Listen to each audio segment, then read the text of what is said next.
Now, there are lots of different ways you can classify learning. One other way of classifying learning is into domains of learning based on what you are learning, whether it's knowledge or attitude or a physical skill. Let's take a look at the 3 domains of learning. The first domain of learning is known as cognitive. That's when you're learning knowledge. The next domain of learning is known as the affective domain. That's when you're learning attitudes and values and beliefs. And the final domain of learning is known as a psychomotor domain. That's when you're learning physical skills. In other words, when you learn motor skills, you're in the psychomotor domain. Now, each of these domains can be organized from the least complex thing a student has to do to the most complex thing. That's called a hierarchy. And they use the word taxonomy when they're referring to that hierarchy. Now, taxonomy refers to classifying organisms into categories. In other words, it's the classification of plants and animals. Well, the behavior scientists saw this word taxonomy and thought, boy, that's a cool word. So they stole that sucker, and so they used the word taxonomy to mean the listing of the hierarchy of objectives within a domain. Let's see what we're talking about here. You did want to learn this stuff, didn't you? Let's take a look at the cognitive domain. And this is what is known as the taxonomy for the cognitive domain, and it's a listing of the things that a student has to do to learn in the cognitive domain from the least complex to the most complex. It's kind of the steps or the objectives as you're going through learning. Well, the least complex thing in the cognitive domain is knowledge. That's when you can recall something or recognize something. Then you have that lowest level in the cognitive domain. The next level is comprehension, and that's when you can interpret what you have learned there and even extrapolate, understand the whole situation. That's comprehension. The next level is application, and that's when you can go from specific to general or general to specific. For instance, you look around and they tell you that's a chair and that's a chair and that's a chair, and you see that all chairs have a back on them, so you can make a general rule about chairs. That's application. Then you can go a little bit further and you say, okay, this next thing I see over here lets you sit down and it has a back on it. It must be a chair. When you can do that kind of thing, that's called application. The next level is analysis, and that is when you can see relationships. You can say, okay, I learned that that's a chair and that's a stool. They have a relationship, but they're not the same thing, and they're somewhat related to beds.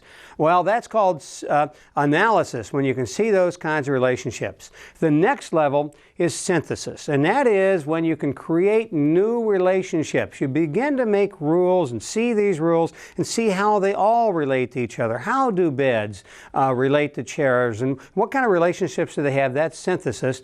And finally, when you can use judgment, that's evaluation. When you can say, well, now, wait a minute, this is a really good chair. That's a pretty crummy chair. This bed's better than that bed. You can evaluate them. Then you've reached the highest level in the cognitive domain.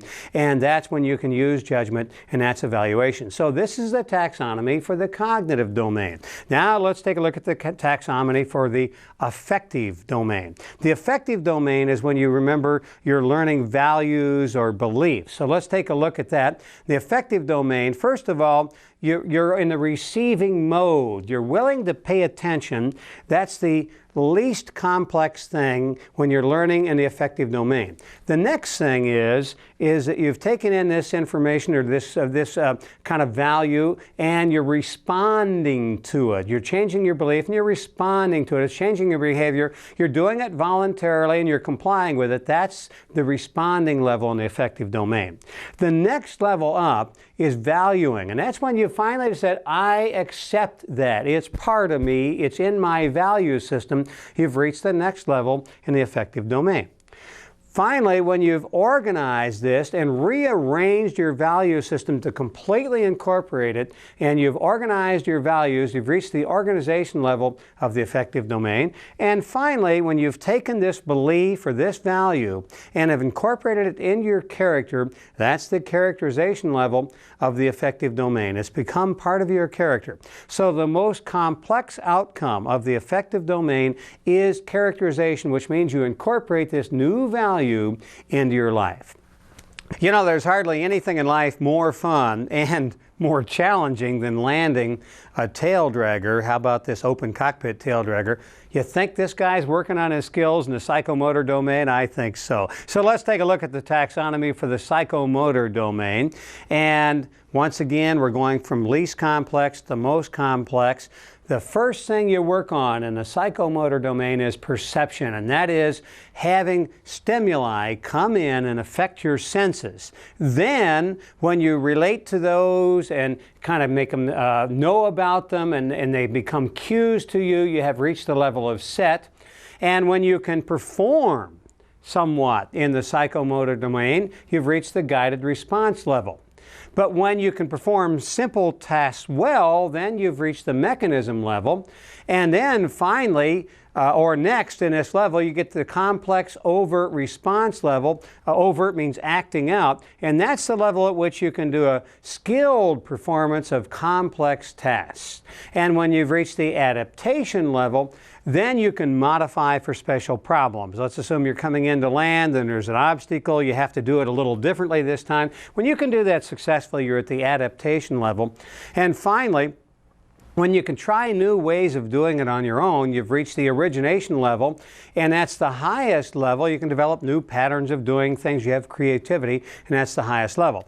Now, the thing they're going to ask you on the test that you need to know is the lowest level on the psychomotor domain is perception. So now you know about the three domains of learning, and you know what in the Sam Hill they mean when they use the word taxonomy.